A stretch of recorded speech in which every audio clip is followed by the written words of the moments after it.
Hey everyone, Karen here. Okay, on the Peeps page, Leanne asked about an old die set that I used to have in my licensing day. It's called the Anita frames, and she wanted to know if it would come back.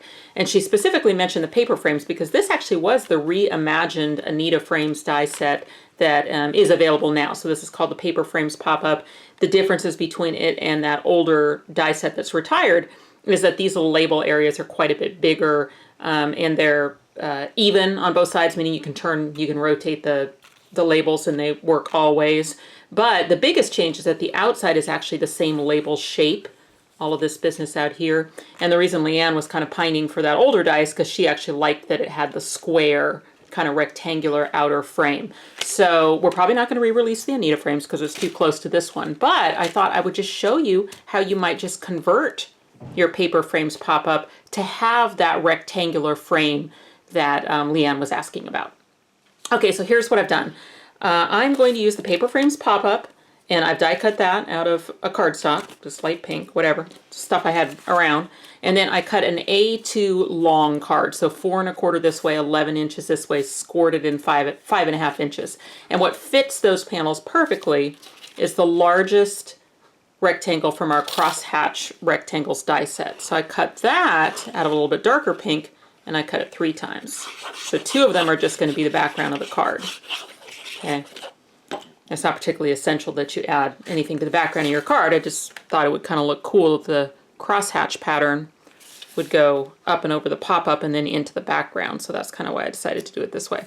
But let's say you didn't have the Crosshatch Rectangles die set, and it's just not in your cards right now. You could just cut yourself a rectangle to do this technique. So this Crosshatch Rectangle it's 5 3/8 inch this way, and it's 4 1/8 inch this way. So it's basically just a smidge, 1/8 of an inch smaller than an A2 size piece. So that when you put it on an A2 size card, you get that small little border.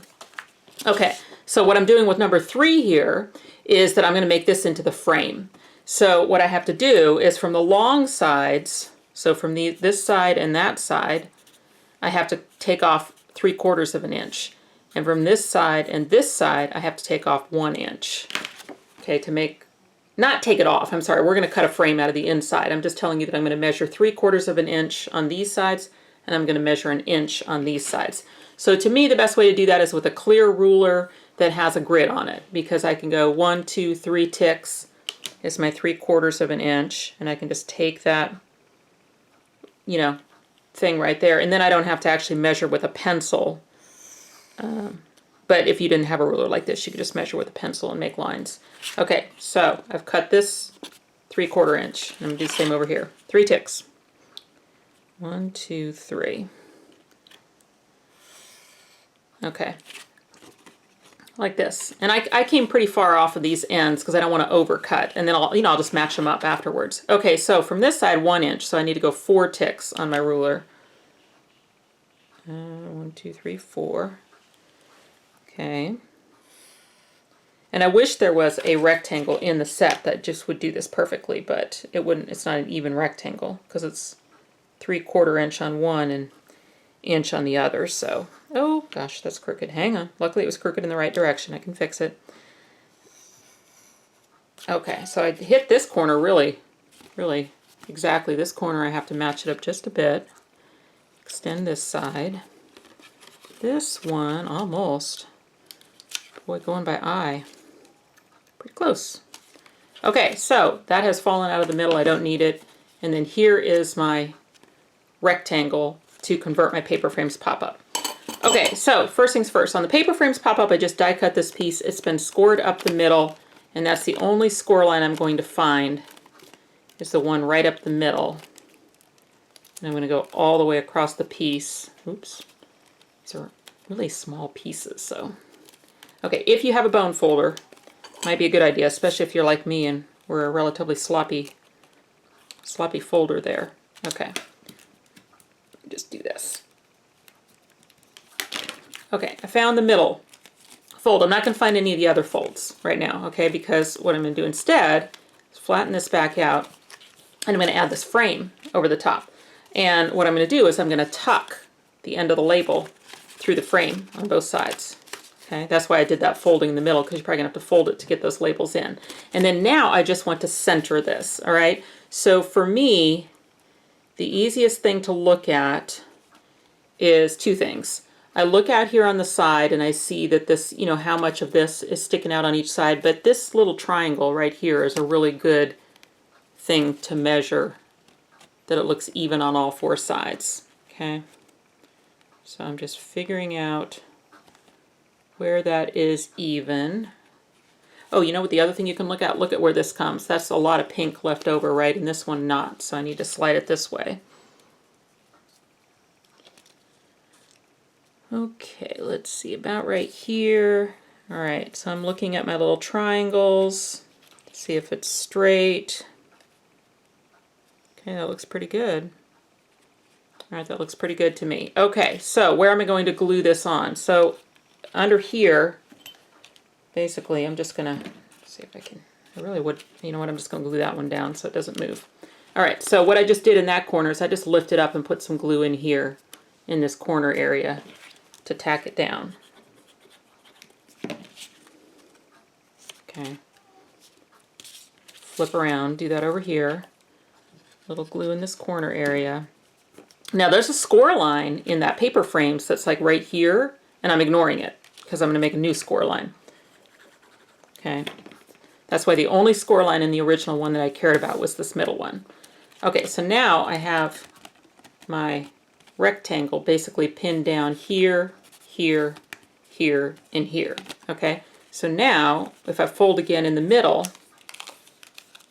my rectangles should also line up. If I did a good job, my rectangles line up on the corners here and here.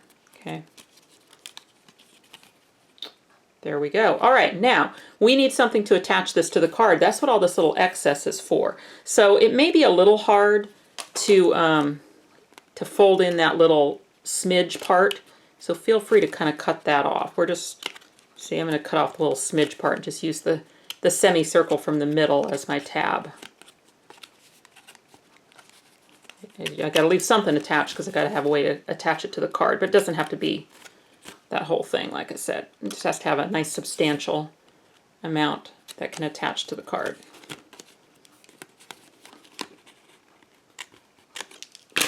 Okay, and then I do want it to fold right along the edge of that, that rectangle.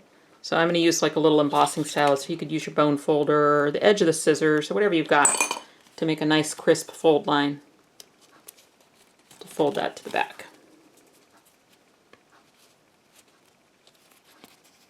Okay. Make sure I kept it attached there. Ooh, it's real close. You know what? I'm going to put a little glue in there. Right in that little corner right there, since I was a little overzealous with my trimming away. Okay, see, I did get a little overzealous, but it's still attached. It's all attached. It's fine. I just was kind of worried that I did that. Hang on. Okay, there we go. All right, so now we just need to train the these outer folds are going to be mountain folds, okay, just like normal with the paper frames. We technically don't need that business in the middle, but let's see. All right, got that, right? We don't, I mean, I don't know if you think that's aesthetically pleasing. I don't know that I think it is. So I think I'm going to just here on the back take off that whole little V part or whatever, because we're using this frame instead. Okay, and then we just have to do like we would normally do with the paper frames, reach in and train the center little partial frame to come forward. Okay. There you go. There's your modified paper frames that has the rectangle outside instead. Okay, so adding this to the card, same as you would with the paper frames, it's just that we now have these little side tabs that look like this. So we flatten the whole thing out, even to the point of inverting the fold so that I can make sure that it is lined up perfectly in the fold of the card. Okay, once I make sure that that's perfectly in the center, I don't want it to move. Put my adhesive on my round tab that I made, tuck it under, attach to the card. Okay, flip it around. Same thing, adhesive on my, sorry, I'm a little sloppy here. Tuck it under, attach it to the card. Okay, so since I flattened it, I need to just make sure that my, ooh, golly, sorry, going fast here. Give that a second. Okay, so since I flattened it and inverted it to be able to get it in the card, just, you know, as I bring it forward, I want to make sure that those outer ones come forward as mountains. Then, there we go.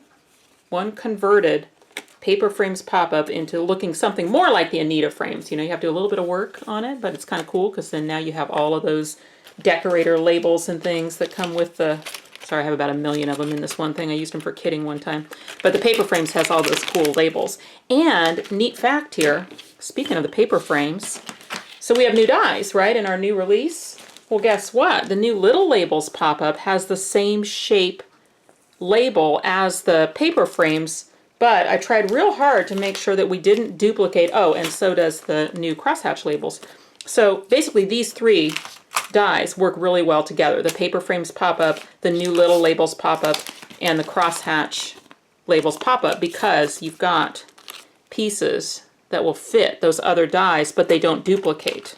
Or I don't think they duplicate. I mean, maybe there might be one that's real close in size, but for the most part I tried real hard to make sure that even if it was just a little bit, a die from the paper frames is different than a die from the little labels. But now you've got like a bunch of sizes. If you have these three dies together, oh my goodness, you'll never want for labels. Okay, hopefully that helped, and have fun.